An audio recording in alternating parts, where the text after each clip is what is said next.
สีทอง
ทำเป็นทีมสถานีธรรมะออนไลน์ขอเชิญติดตามชมรายการธรรมสากัจฉาสนทนาธรรมตามการคุยทุกเรื่องทุกประเด็นเติมธรรมะให้หัวใจเติมอาหารใจเติมพลังใจให้ตนเองเป็นประจำทุกวันเวลา 20 นาฬิกาเป็นต้นไปโปรดกดปุ่มติดตามและกด Subscribe เมื่อทำเป็นทีมมาเราจะได้พบกันเพื่อรับฟังสารธรรมข้อคิดดีๆมากมายรับบุญง่ายๆด้วยการกดแชร์เผยแพร่เป็นธรรมทานสัพพทานังธรรมทานังชินาติการให้ธรรมะย่อมชนะการให้ทั้งปวง1 แชร์ 1 บุญมีค่าเท่ากับเผยแผ่ธรรมะให้กว้างไกลแชร์ไปมากยิ่งได้บุญมากเป็นการเปิดโอกาสให้คนได้รับฟังธรรมพบปัญญามีความสุขพ้นจากทุกข์ด้วยการฟังธรรมะมาทวงคำมันหมู่บ้านศีลห้าคือเป็นพันธะมองโลกด้านดีมีผลหันคนอื่นดีมีกล้าปลูกใจให้เกิดศรัทธาตั้งหน้าทำดีมีคุณมองโลกด้านร้ายกลายกลับใจหับแต่เรื่องเครื่องคุณเหนื่อยหน่ายเลิกล้างทางบุญชีพบุญแท้แน่เอ่ยขอกล่าวคำว่าธรรมสวัสดีกับบรรดาท่านผู้ฟังแล้วก็ท่านผู้ชมทุกท่านที่กำลังติดตามช่องธรรมะเป็นทีมทีวีออนไลน์กลุ่มพระสงฆ์อุบาสกอุบาสิกา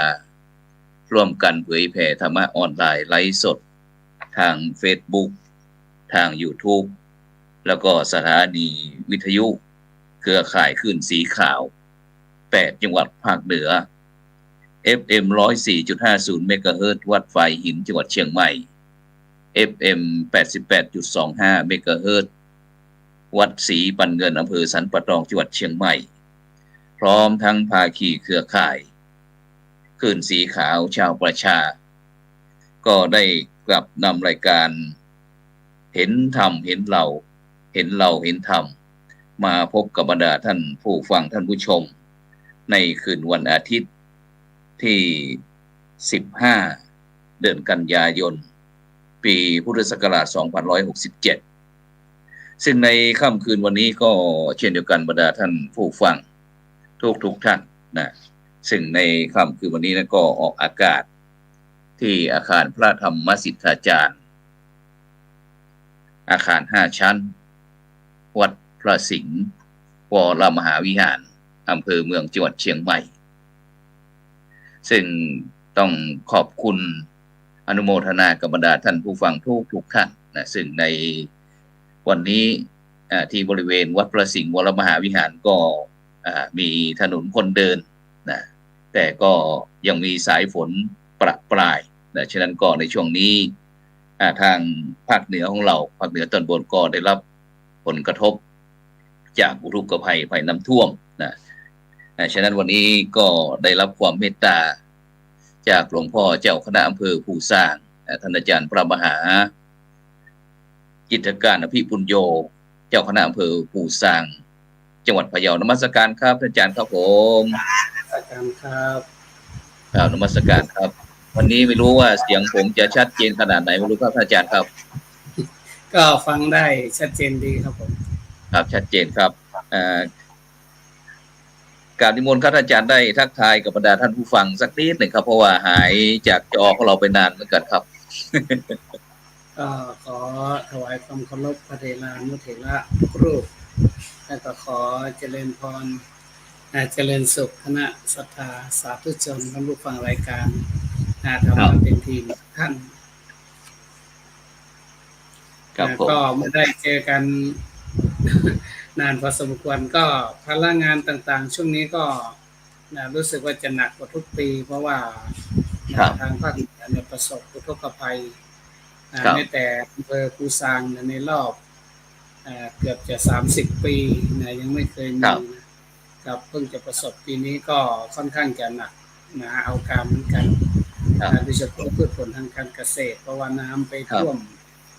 ที่นาข้าวโพดอะไรต่างๆของชาวบ้านรวมทั้งบ่อปลาบ่อกุ้งแล้วก็การเลี้ยงปศุสัตว์ต่างๆก็รู้สึกว่าจะประสบกันเยอะนอกจากนั้นน้ำมันมาไวก็เลยทำให้ญาติโยมส่วนหนึ่งเก็บข้าวเก็บของไม่ทันก็เลยพวกอุปกรณ์ไฟฟ้าไม่ว่าจะเป็นทีวีพัดลมตู้เย็นของเครื่องใช้ต่างๆซึ่งจำเป็นในการประกอบอาชีพก็พังไปกับสายน้ำก็เลยประสบความลำบากกันเยอะครับผมครับซึ่งรอบแรกครับอาจารย์ครับที่จังหวัดพะเยาของเราก็ได้รับผลกระทบเยอะเหมือนกันนะรอบแรกนะครับเนาะไม่ว่าจะเป็นทางทุกอำเภอเลยใช่ไหมครับอาจารย์ครับรอบแรกทุกอำเภอครับรอบแรกนี่ทุกอำเภอเลยก็คือที่ประสบปัญหามากที่สุดก็คือเรานึกไม่ถึงเราอาจจะเขาเรียกประมาทเพราะว่าเหตุการณ์นี้มาตรฐานนี่มันไม่เคยเกิดเลยครับ30 ปีแต่ผู้เฒ่าผู้แก่ก็บอกว่ามันไม่มีแม้แต่ว่าน้ำนองหลวงขนาดนี้ก็ทำให้เสียหายในเรื่องของเก็บของไม่ทันแล้วก็พืชผลทางการเกษตรนะครับทุ่งนาอะไรต่างๆเยอะแต่ว่ามันเป็นพื้นที่สูงครับที่อำเภอภูซางเนี่ยมันน้ำมันขังไม่นานครับผมวัน2 วันก็แห้งหมดครับผมครับทิ้งร่องรอยของความเสียหายไว้เยอะโดยเฉพาะพี่น้องที่ต้องประสบน้ำเข้าบ้านเนาะทำให้พวกอุปกรณ์ไฟฟ้าต่างๆเนี่ยมันเสียหายหนักครับผมก็มีการเช็คยอดว่าเยอะครับรวบรวมว่าวัดไหนบ้านไหนเสียหายบ้างก็ส่วนใหญ่ก็จะเป็นอุปกรณ์ไฟฟ้านะครับเกือบทุกหมู่บ้านเลยครับครับดังนั้นก็เมื่อรอบ2นี่ก็เห็นที่ว่าแม่สายนะครับที่เชียงรายครับแม่สายไม่รู้ว่าพะเยาเราเป็นยังไงบ้างครับอาจารย์ครับพะเยาก็ยังไม่หนักครับแต่ว่าก็มีการเตรียมพร้อมซ้อมรบไปเยอะครับก็มีปัญหาท่วมขังบ้างโดยเฉพาะในเขตอำเภอเมืองครับผมอำเภอเมืองอำเภอดอกคำใต้ ที่ไปทางปันพะเยานะครับผม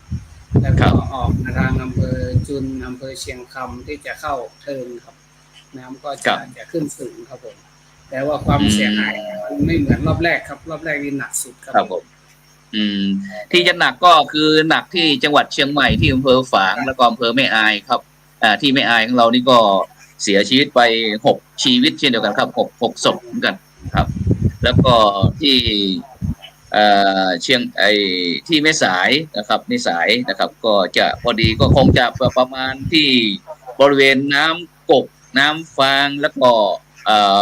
แม่น้ำโขงท่านอาจารย์ครับตรงนี้นะครับซึ่งก็จะทะลุไปทางอีสานครับตอนนี้นะทางจังหวัดเลยบึงกาฬอะไรเนี่ยครับโดนหนักมากครับผมก็อาศัยว่าอยู่ที่ว่าแม่น้ำโขงนี่ก็ตรงที่เชียงแสนนี่มันอาจจะเป็นว่าฝั่งไทยมันสูงเนาะก็เลยครับใช่ครับครับผมแต่ว่าครับน้ำโขงนี่ก็หนุนอยู่ครับน้ำจากทางแม่น้ำกกอะไรต่างก็ไม่ออกไม่ค่อยสะดวกเท่าไหร่นะครับฉะนั้นก็ยังมีผลกระทบอยู่ครับแถวเชียงแสนอะไรต่างๆนี่นะครับ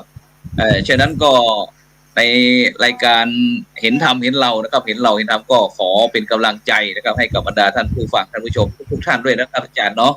ผมก็ช่วยกันครับผมก็ประสานไปทางหลานที่อยู่ออสเตรเลียเขาก็มีช่วยมาเยอะครับเป็นแสนนะครับส่งเงินมาร่วมเฉพาะบริจาคผ่านทางช่อง8ครับผมก็ผมก็ได้โอนเข้าทางบัญชีทางของเลขาจังหวัดก็ประมาณ10,000 กว่าบาทครับก็จากญาติโยมที่บริจาคผ่านมาแล้วก็เห็นหลานพูดให้ฟังบอกว่า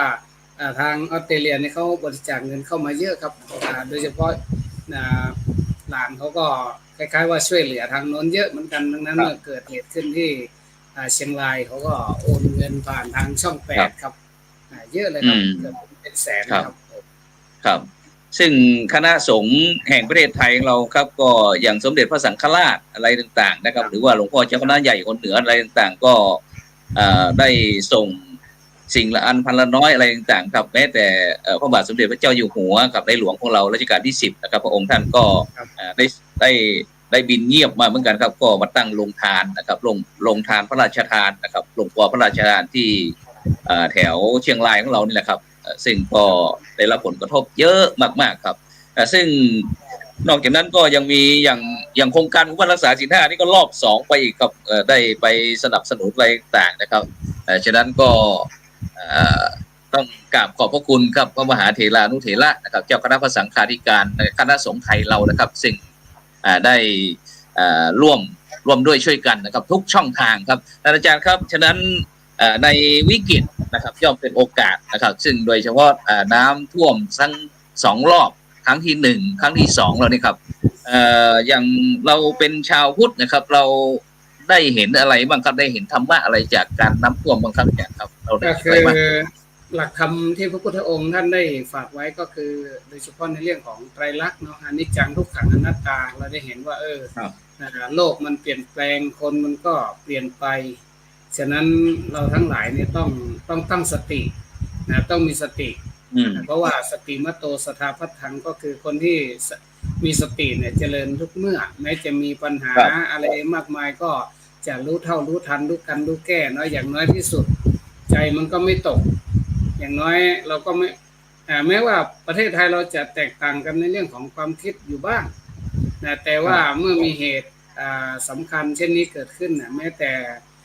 องค์พระบาทสมเด็จพระเจ้าอยู่หัวพระองค์ก็ไม่ได้ทอดทิ้งประชาชนท่านก็เสด็จมาด้วยพระองค์เองเลยซึ่งหายากที่สุดในโลก ไม่มีที่ไหนที่เขาทำกันที่พระบรมวงศานุวงศ์หรือว่าในหลวงเนี่ยท่านจะมีพระเมตตามีน้ำพระทัยที่ประเสริฐที่สุดลงมาทำอาหารให้เลยนะครับที่แม่สายเนี่ยแล้วก็นอกจากนั้นภาคส่วนไม่ว่าจะเป็นกู้ภัยเดินทางไกลขนาดไหนก็เรียกว่าบุกป่าฝ่าดงมาช่วยเหลือจนได้ข่าวว่ามีกู้ภัยเสียชีวิตไปถึง2 ท่านเนาะก็ต้องขอแสดงความเสียใจแล้วก็ขอเป็นกำลังใจให้กับ ทุกๆคนที่ทำงานนะเพื่อประเทศชาติบ้านเมืองในยามที่ประสบปัญหาคณะสงฆ์ไม่ว่าจะเป็นทั้งอำเภอเชียงรายอำเภอจังหวัดเชียงรายจังหวัดพะเยาจังหวัดรอบๆทุกแห่งแม้แต่ที่จันทบุรีนะครับเขาก็ส่งวัตถุเสบียงอะไรต่างๆเข้ามาช่วยเหลือนะเรียกว่าคนไทยไม่ทิ้งกันนะเมื่อก่อนเราจะได้ยินข่าวแต่ว่าน้ำท่วมภาคใต้เนาะนะเพิ่งจะมีปีนี้แหละครับที่ว่าน้ำท่วมภาคเหนือซึ่งก็ถือว่าหลักธรรมที่เราควรจะเอามาพิจารณาอย่างยิ่งก็คือกฎของไตรลักษณ์อนิจจังทุกขังอนัตตามันมีความเปลี่ยนแปลงอยู่ตลอดเวลาอนิจจังก็คือไม่แน่นอนนะไม่เป็นอย่างที่เราคิดมันเราธรรมะก็เป็นเรื่องของธรรมชาติอยู่แล้วนะครับนะมันไม่เป็นอย่างที่เราคิดแน่นอนมันมีการเปลี่ยนแปลงอยู่ตลอดเวลาสิ่งที่ทำให้เราทั้งหลายไม่เห็นอนิจจังนี่ก็คือความต่อเนื่องเรามองทุกอย่างมันเป็นมีกลางวันมีกลางคืนมันก็หมุนกันไปอย่างเงี้ยเราก็มองไม่เห็นเนาะแต่เมื่อเกิดเหตุการณ์นี้ขึ้นเราจึงเข้าใจเลยว่าอย่าไปคิดว่าภาคเหนืออยู่ที่สูงน้ำจะไม่ท่วมเนาะมันก็ท่วมได้เนี่ยเราก็ต้องตั้งอยู่ในความไม่ประมาทนะครับอันนี้คงจะฝากทุกท่านนะที่ว่าเป็นชาวพุทธเนี่ยว่าเราอย่าไปทิ้งหลักที่พระพุทธองค์ท่านวางไว้นะอย่างน้อยก็เข้าใจในเรื่องของความเปลี่ยนแปลงมันเราก็พยายามให้มันเปลี่ยนแปลงไปในทางที่ดีนะครับนะอย่างช่วงเนี้ยมันเป็นวิกฤตเราก็ทำให้เป็นโอกาสเราได้เห็นน้ำจิตน้ำใจนะซึ่งเราสามารถที่จะสร้างคุณธรรมให้เกิดขึ้นในใจของทุกๆคนนะว่าในยามที่ปกติเราก็ปรารถนาดีต่อกันในยามมีปัญหาเนี่ยเราก็มีกรุณาเห็นอกเห็นใจสงสารไม่ซ้ำเติมไม่ว่าร้ายกันเนี่ยเป็นการช่วยเหลือกันนะมีมุทิตาในยามประสบความสำเร็จเราก็แสดงความยินดีใครทำดีเราก็ยกย่องสรรเสริญเนาะแล้วก็มีอุเบกขาก็คือบางครั้งมันก็ต้องวางธรรมไว้เป็นหลักก็คือไม่ให้มีอคติเนาะในการทำงานก็คงจะฝากไปถึงเราทำงานก็อาจจะมีทั้งเสียงสรรเสริญอาจจะมีเสียงนินทาโจมตีว่าร้ายกันบ้างก็ขอให้มองว่ามันเป็นโลกธรรมเนาะพระพุทธองค์ท่านไม่ให้ยินดียินร้ายในยามคนสรรเสริญเราก็ไม่เหลืองลอยในยามที่มีคนว่าร้ายโจมตีปีทาอะไรต่างๆเราก็ไม่หวั่นไหวอย่างน้อยก็ขอให้อยู่กับว่าธรรมะก็คือธรรมชาติเนาะเป็นสิ่งที่เราอย่าไปยึดมั่นถือมั่นมากก็คือให้ปล่อยวางแต่ว่าเราไม่ได้นิ่งดูดายนะความวางเฉยนี่ก็ต้องวางให้ถูกด้วยว่าอยู่ห่างๆแบบห่วงๆแม้จะไม่ได้เข้าไปเราก็พยายามช่วยเหลือกันเท่าที่จะทำได้นะครับนะช่วยเหลือที่จะทำได้คนที่เขาลุยก็ถือว่าเป็นวีรบุรุษวีรสตรีที่บุกพยันตรายเข้าไปช่วยถึงที่เนาะแล้วก็นายยกย่องสรรเสริญมากคนที่อยู่ห่างๆก็คอยเป็นกองหนุนเป็นทัพหลัง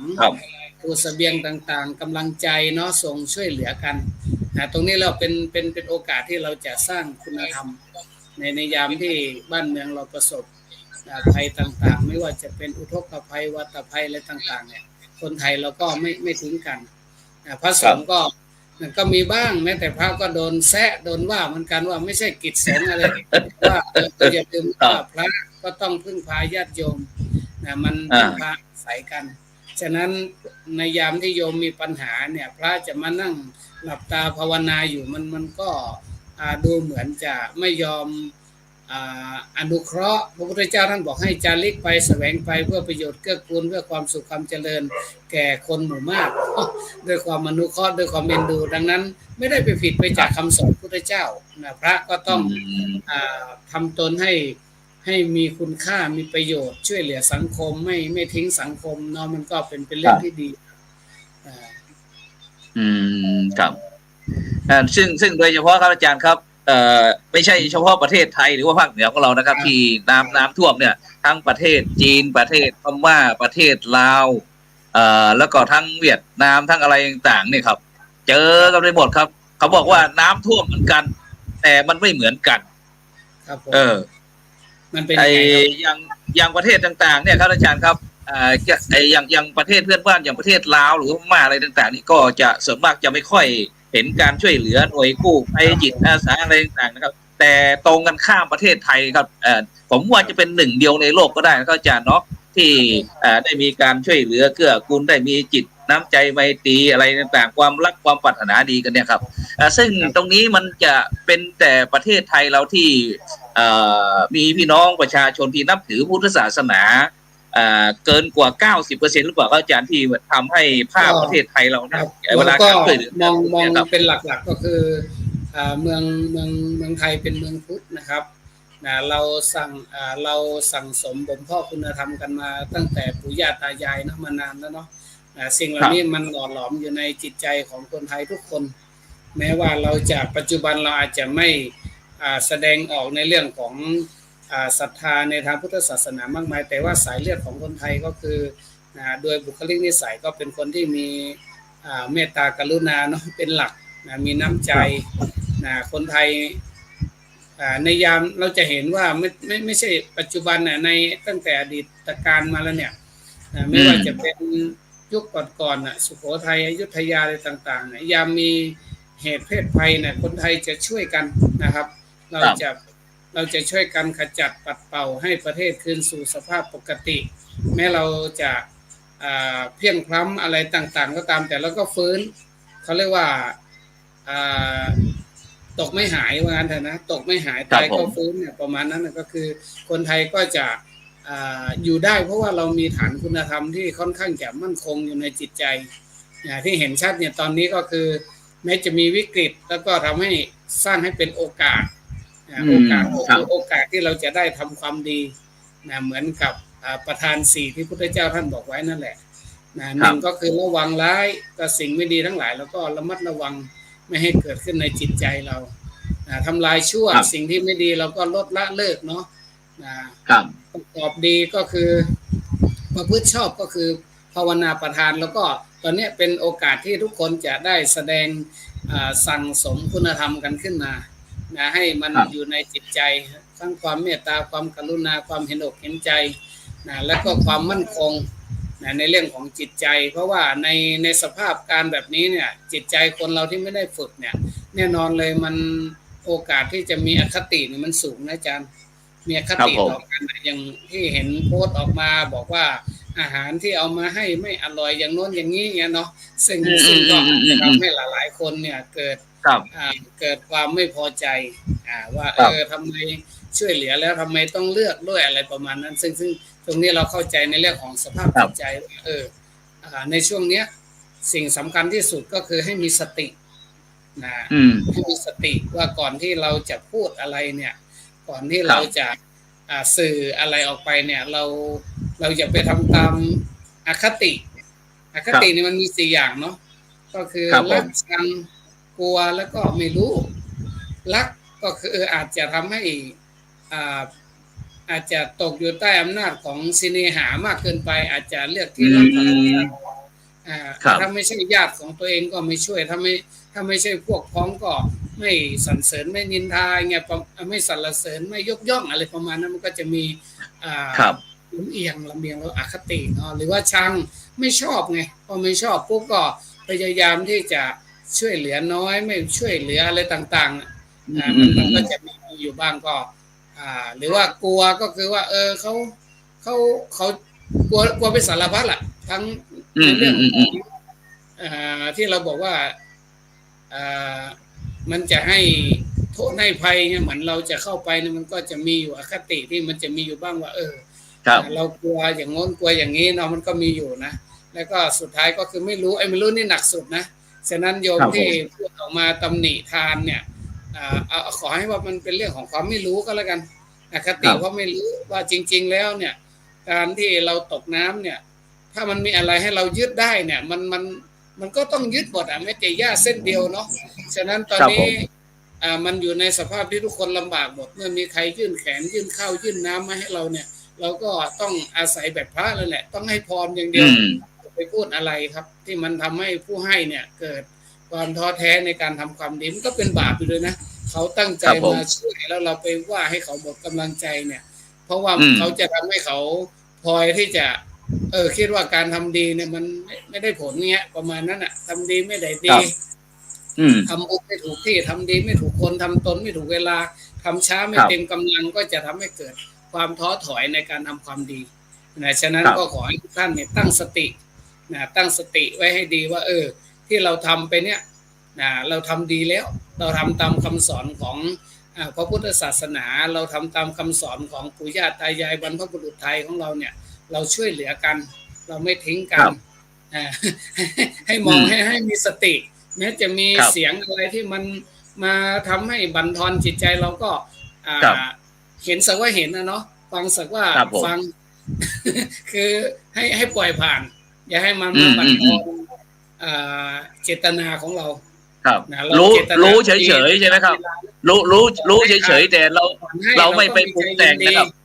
กำลังให้ อืม เราก็มีใจของแผ้วเมื่อให้ ค ไป รับ แล้วเนี่ยผลมันจะเป็นยังไงเราไม่ต้องไป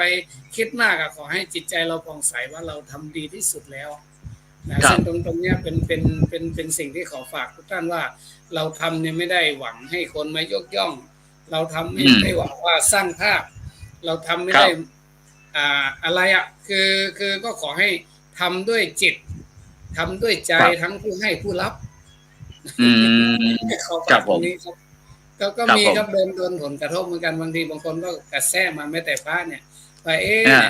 อย่างไปช่วยที่ ไปสร้างภาพหรือเปล่าเงี้ยเหรอ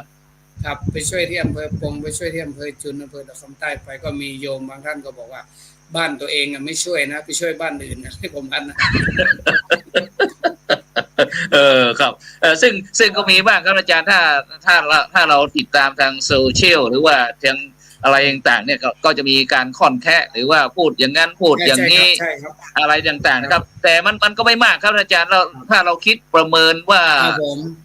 สัก 100%เนี่ย เราเอา ก็ ส่ จะ วน มี ใหญ่ ประมาณ ไว้ สั นะ ก ครับนะส่วนใหญ่นี่ ครับ ดีหมดครับผม อาจจะเป็นสัก1% 2%เลยนี่ครับ พึ่งตัวเอง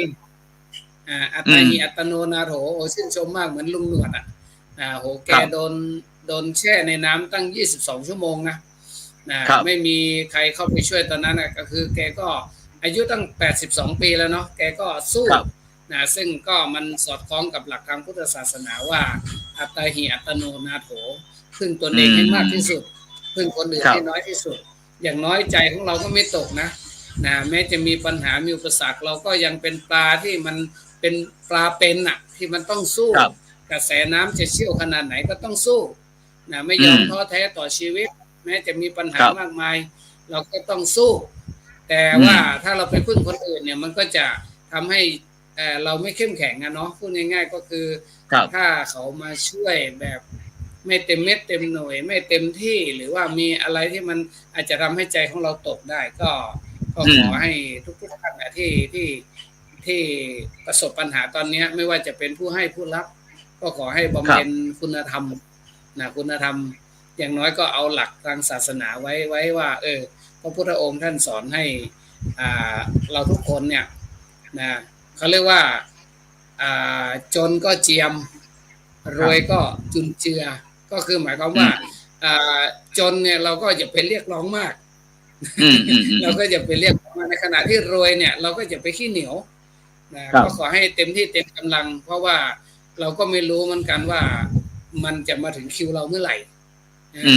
ดังนั้นเมื่อทุกสิ่งมันเป็นอนิจจังมันไม่แน่นอนเนี่ยเราก็อย่าไปคิดว่าหัวเราะเยาะหรือว่าซ้ำเติมคนอื่นเพราะว่ามันไม่แน่เพราะว่าทุกข์มันอยู่รอบตัวเราอยู่แล้ว มันจะเกิดขึ้นกับเราวันไหนไม่รู้ดังนั้นเราก็ต้องมีสติมีสติพร้อมที่จะเผชิญหน้ากับปัญหาต่างๆอันที่ก็พระเทพปฏิภาณวาทีท่านบอกว่าทำวิกฤตให้เป็นโอกาสทำอุปสรรคให้เป็นอุปกรณ์ทำความโศกให้เป็นความสุขทำความทุกข์ให้เป็นสติให้เป็นปัญญาถ้าเราทำอย่างนี้ปุ๊บเนี่ยก็แสดงว่าไม่มีอะไรมาทำร้ายเราได้หรอกไม่มีอะไรมาทำร้ายเราเพราะใจของเราเนี่ยยึดมั่นในหลักธรรมทางพระพุทธศาสนาอย่างน้อยก็คือพระพุทธองค์ท่านก็เป็นต้นแบบให้เราแล้วท่านต้องเผชิญปัญหาหลายครั้งหลายคราที่ชะกันจนถึงแก่ชีวิตก็ยังมีแต่พระองค์ก็พยายามแก้ไขปัญหาทุกอย่างจนกระทั่งว่าอย่างในบทพาหุงนะอาจารย์นะ8 เหตุการณ์ 48สถานการณ์พุทธองค์เอาชนะหมดเลยนะด้วย ครับ วิธีการด้วยการนำธรรมะมาแก้ปัญหาพระองค์โดนหนักอย่างกรณีไม่ว่าจะเป็นเรื่องอะไรตั้งแต่เรื่องพญามารก็คือใช่ครับมายกกองทัพมารังมารเสนามารมากมายจนเรียกว่าพระองค์ก็อยู่ตัวคนเดียวด้วยเนาะแต่ก็อย่างพระองค์ก็สามารถเอาชนะพญามารด้วยบารมีที่เราบอกว่าคนเรามีบุญมีบารมีกันทุกคนอยู่แล้วเราอย่าไปลืมเราต้องพึ่งตัวเองพระพุทธองค์ท่านก็นึกถึงบุญบารมีคุณความดีที่ได้สร้างสมบ่มเพาะมาเนี่ยเอามาแก้ปัญหาซึ่งญาติโยมทั้งหลายก็อาจจะผ่านปัญหามามากมายแล้วก็เอาประสบการณ์ของเรานั่นแหละที่ผ่านร้อนผ่านหนาวผ่านทุกข์ผ่านโศกผ่านโรคผ่านภัยผ่านสารพัดมาเนี่ยเอามาแก้ปัญหาในปัจจุบันในพุทธองค์ท่านเอาชนะก็เราก็ขอเอาชนะพระอาจารย์เชื่อว่าทุกอย่างจะทำให้คนไทยเข้มแข็งขึ้นครับผมเหนือก็จะไม่ได้ประมาทว่าน้ำไม่ท่วมนะเหนือก็ท่วมได้ที่ผ่านมามีแต่ว่าน้ำท่วมภาคกลางน้ำท่วมภาคใต้เนาะภาคเหนือก็ไปช่วยแต่ณวันนี้เราก็ได้เห็นน้ำจิตน้ำใจของพี่น้องทุกภาคเลยแม้แต่ภาคใต้ก็ยังมาช่วยภาคเหนือซึ่งตรงนี้ผมถือว่ามันสะท้อนให้เราเห็นว่าคนไทยเราเนี่ยไม่ว่าจะเป็นอยู่ภาคไหนแต่เราเนี่ยยึดมั่นอยู่ในธรรมะเราเป็นคนที่มีธรรมะมีจิตใจที่มีคุณธรรมมีจิตใจที่เข้มแข็งเด็ดเดี่ยวแล้วก็มีจิตใจที่มีสุขภาพก็มีความสุขเพราะคนที่ไม่มีความสุขมันจะไม่ช่วยเหลือใครนะอาจารย์ฉะนั้นคนเนี่ยมีความสุขมีความสุขตามอัตภาพนะเพราะว่าอย่างนั้นตามอัตภาพตามสิ่งที่มีอยู่ในปัจจุบันบางท่านไม่ได้มีนะอาจารย์นะหลายโยมหลายท่านเนี่ยได้เบี้ยผู้สูงอายุแค่600ก็ยังบริจาคอยู่นะครับยังบริจาคใช่ครับก็คือของท่านนี่จำกัดจำเขียนะขาดทุนทรัพย์มากมายเลยแต่ว่าเห็นคนอื่นเดือดร้อนกว่าก็ยอมครับยอม600ใช้ทั้งเดือนนี่ครับแต่ก็แบ่งปันไปอีกครับผมทั้งที่ตัวเองก็ไม่ค่อยได้กินก็ยังเอามาช่วยและซึ่งตรงนี้เรามองเห็นหลายๆอย่างว่าถึงแม้เราจะจนก็แค่จนกายเนาะจนทรัพย์แต่เราไม่ได้จนน้ำใจเราไม่ได้จนในเรื่องของสติปัญญาเรายังแม้แต่ตาสีตาสาหรือว่าลุงอาป้าลุงที่อยู่ตามบ้านนอกคลองนาอะไรต่างๆปรากฏว่าตอนนี้มีศักยภาพคือสติปัญญาของท่านสูงนะท่านนิ่งท่านก็มีปัญหาเนี่ยอย่างที่ภูซางก็มีปัญหาครับทุกคนก็ประสบความเดือดร้อนแต่ก็ในขณะเดียวกันทุกคนก็ช่วยตัวเองเต็มความสามารถแทนที่จะมานั่งรอรับบริจาคจากคนอื่นเราพยายามฟื้นตัวเองให้ได้ในขณะเดียวกันพอคนอื่นมีปัญหาเราก็ไปช่วยอีกซึ่งมันมองเห็นว่าคุณธรรมตรงนี้ถ้าว่าประเทศไทยเราเป็นแบบนี้นะผมเชื่อว่าไทยเราจะยืนยงคงอยู่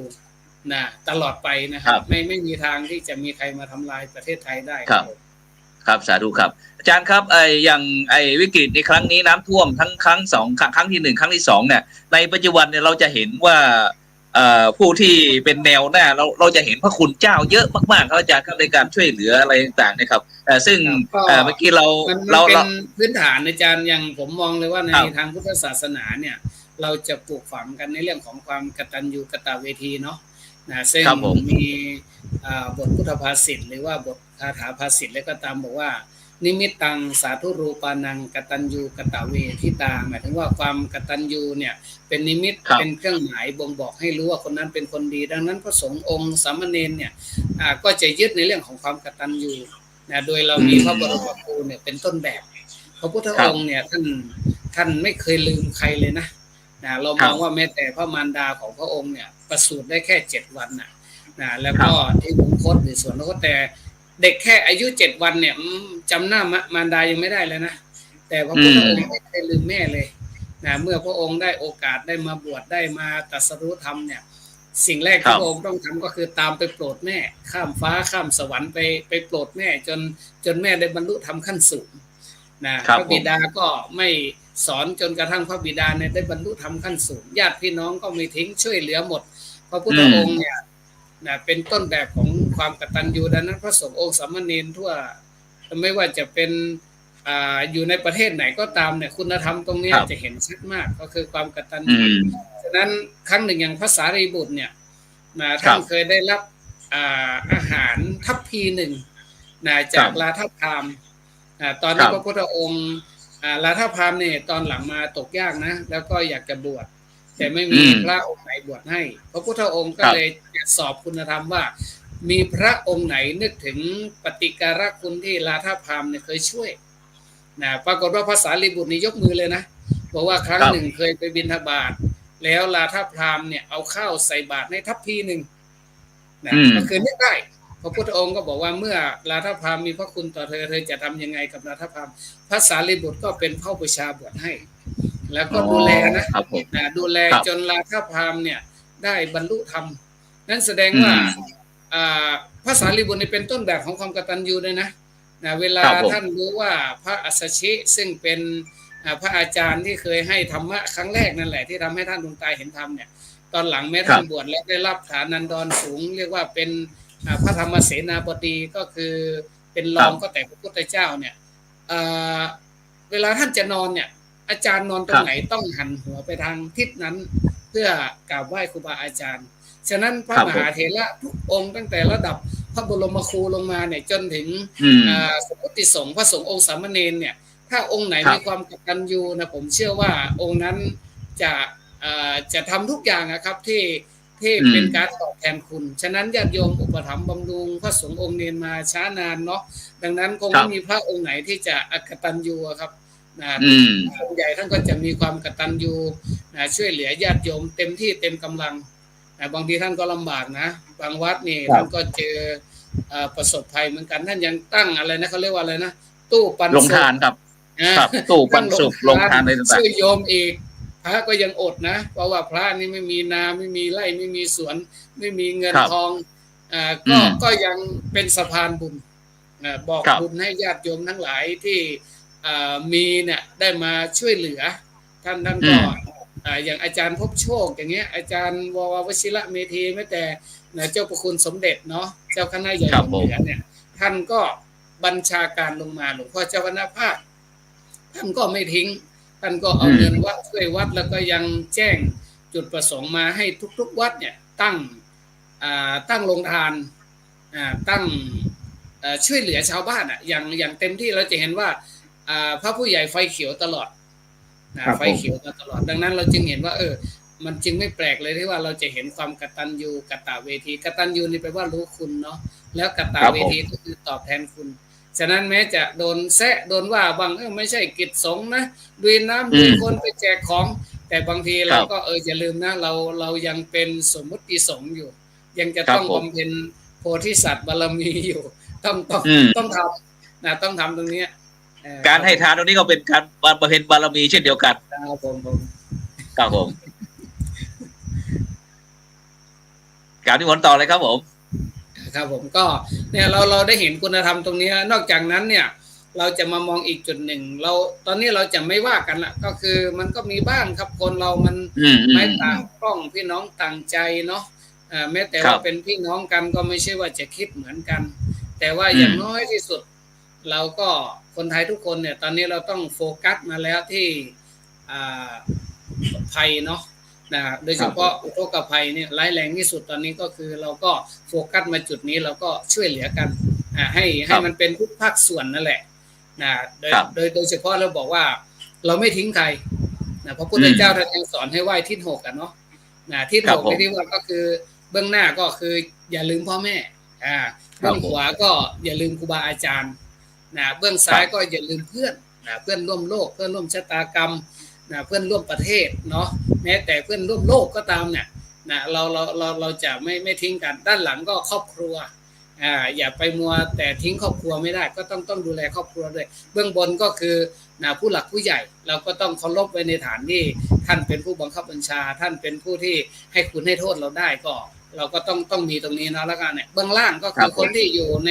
ฐานันดรสถานภาพต่ำกว่าเราไม่ว่าจะเป็นยายจกวันนี้พวกขอทานคนยากคนจนแต่เราก็ไม่ทิ้ง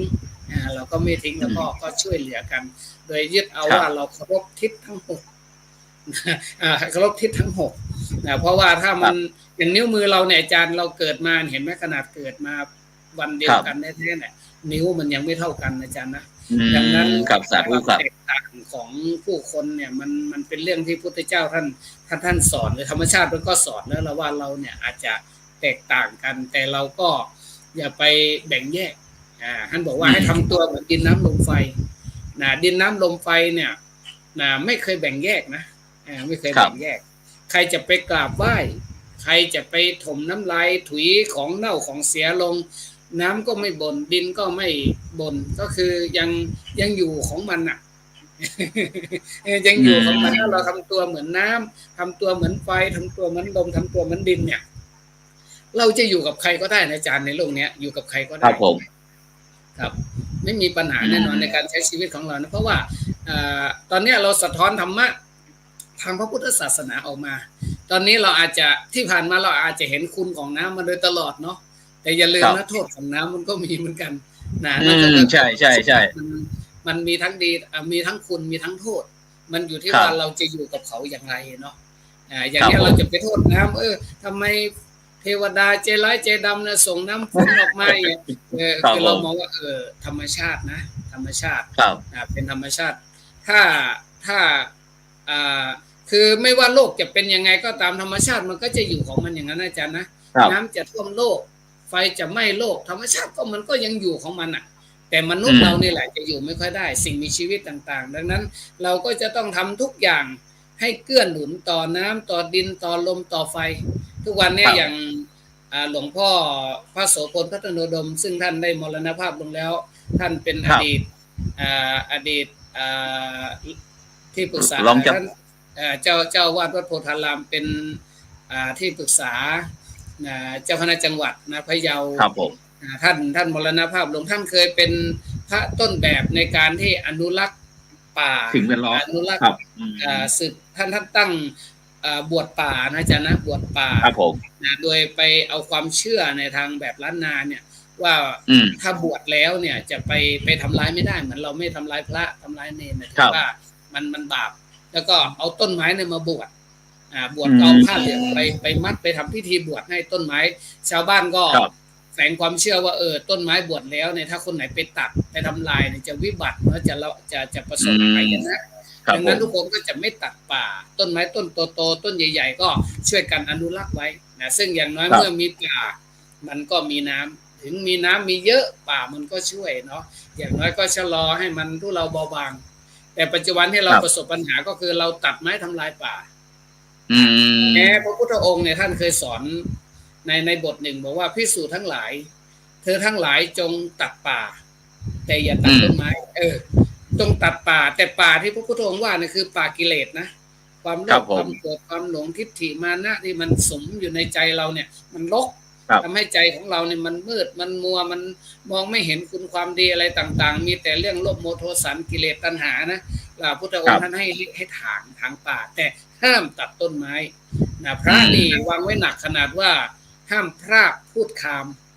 จะเยี่ยวจะฉี่จะอะไรลงในของเขียวก็ถือว่าเป็นของเขียวครับผมจะไปตัดต้นไม้อะไรก็ไม่ได้ก็ไม่ได้พระองค์ท่านห้ามไว้นี่แสดงว่าในเรื่องของการถ้าเรามองดูพระประวัติของพระพุทธองค์เนี่ยประสูติก็สวนลุมพินีวันใช่ไหมอาจารย์ตรัสรู้ก็ใต้ต้นสีมหาโพธิ์ป่าอิสิปตนมฤคทายวันใช่ไหมตรัสรู้แล้วก็แสดงพระธรรมเทศนาก็ที่ป่าเหมือนกันและก็แม้แต่เสด็จดับขันธปรินิพพานก็สารวโนทยานนั่นแสดงพุทธองค์เนี่ยท่านสอนให้ชาวพุทธเราเนี่ยอยู่กับธรรมชาติไม่ให้ทำลายนะไม่ให้ทำลายธรรมชาติแต่เราบางทีมันก็อย่างที่ว่ากิเลสนำพาตัณหานำไปเนาะก็ทำให้เราอาจจะเห็นแก่ตนเห็นแก่ตัวจนตัดไม้ทำลายป่าซึ่งปัจจุบันเนี่ยวัสดุทดแทนมันมีเยอะเราไม่จำเป็นต้องตัดไม้มาทำเสาบ้านไม่ต้องมาปูพื้นบ้านหรอกมันสามารถเอาของเรียนแบบเนาะเช่นเขาเรียกว่าอะไรนะกระเบื้องอาจารย์นะไม่ฝาเชื้อราไม่อะไรมันก็ทดแทนเพราะบางคนอาจจะมีรสนิยมชอบอะไรที่มันเป็นไม้เนาะแต่เราก็ไม่จำเป็นต้องไปตัดไม้ทำลายป่าเดี๋ยวนี้เขาไม่ตัดในเมืองไทยนะที่บ้านผมที่พะเยากันเขาข้ามไปตัดที่ลาวอาจารย์เที่ยวที่ลาวแล้วเราลืมไปว่าเราอยู่ในแม้เราจะอยู่คนละประเทศนะแต่ว่ามันเกี่ยวข้องกันนะ ใช่ครับใช่ใช่กับป่าที่ไทยมันก็มีผลต่อน้ำต่ออะไรต่างๆเหมือนกันหมดครับทุกวันนี้เราจะเห็นว่าต้นไม้ในป่าเนี่ยมันต้นไม้หลักๆมันโดนทำลายนะอาจารย์นะมันเหลือแต่ป่าทยานเท่านั้นนะครับฉะนั้นในวัดเนี่ยผมเรียกว่ารณรงค์ว่าพระเราก็ต้องเป็นต้นแบบนะอย่าไปตัดต้นไม้ช่วยกันปลูกเยอะๆเพราะว่าวัดเนี่ยอย่าลืมนะเวลุวนารามพระเศรษฐวันป่าสวนเจ้าเชษอะไรต่างๆนี่มันเป็นป่าทั้งนั้นนะครับวัดเนี่ยคือป่ามันมีความร่มรื่นมันเป็นลมณียะคือวัดต้องอยู่ป่านะวัดต้องอยู่ป่าทุกวันนี้เราเป็นป่าคอนกรีตไปหมดอ่ะก็คือเราตัดต้นไม้หมดจนแม้แต่ว่าหนีร้อนมาพึ่งเย็นมาในวัดก็ต้องหาร่มอีกนะเพราะมันร้อนหลายวัดนี่เดินเข้าไปนี่เงื่อไหลใครย้อยแต่จะไปโทษพระก็ไม่ได้อีกเพราะว่าหลายวัดมันขึ้นอยู่กับคณะกรรมการนะบางทีชุมชนเขาไม่ชอบให้มันต้นไม้มาอะไรมันบางทีสิ่งก่อสร้างอะไรต่างๆมันก็อาจจะมีปัญหาเนาะเขาก็เลยตัดหมดแต่ว่าจริงๆเนี่ยผมว่าที่วัดสถานนี่ก็พยายามแข็งนะครับอาจารย์จะเห็นว่าต้นไม้ครับผมครับพูดไปก็หมานไปครับอาจารย์ครับวันนี้ต้องกราบขอบพระคุณครับท่านอาจารย์พระมหาจิตรการพี่คุณโยนะครับหลวงพ่อเจ้าคณะอำเภอภูซางนะครับวัดสถานนะครับอำเภอภูซางจังหวัดพะเยาครับที่ได้เมตตานะครับได้นำนานาสาระธรรมะจากน้ำนะครับแล้วก็พร้อมทั้งให้กำลังใจกับพี่น้องประชาชนที่ได้รับผลกระทบนะครับแม้ทั้งลูกพระลูกเนรครับที่ร่วมด้วยช่วยกันนะครับได้สิ่งละอันพันละน้อยนะครับก็หวังว่าจะเป็นส่วนหนึ่งครับช่วยเสริมเติมเต็มที่พี่น้องที่ได้รับผลกระทบจากอุทกภัยได้ให้มีชีวิตนะครับแล้วก็ที่ดีขึ้นนะครับฉะนั้นก็หวังว่ารายการในค่ำคืนนี้เราก็จะเป็นกำลังใจให้กันและกันนะครับฉะนั้นก่อนนะครับคืนนี้ก็เวลาหมดเวลาครับจำเป็นที่จะต้องนำรายการจากบรรดาท่านผู้ฟังเอาไปก่อนนะครับพรุ่งนี้ก็พบกับรายการธรรมะรับผลต่อไปนะครับสำหรับนะครับคืนนี้ก็หลับฝันดีนะครับมีเงินใช้ไร้โลคาพยาธิไม่เจ็บไม่จนร่ำรวยทุกคนสำหรับในค่ำคืนนี้ขอกล่าวคำว่าสาธุ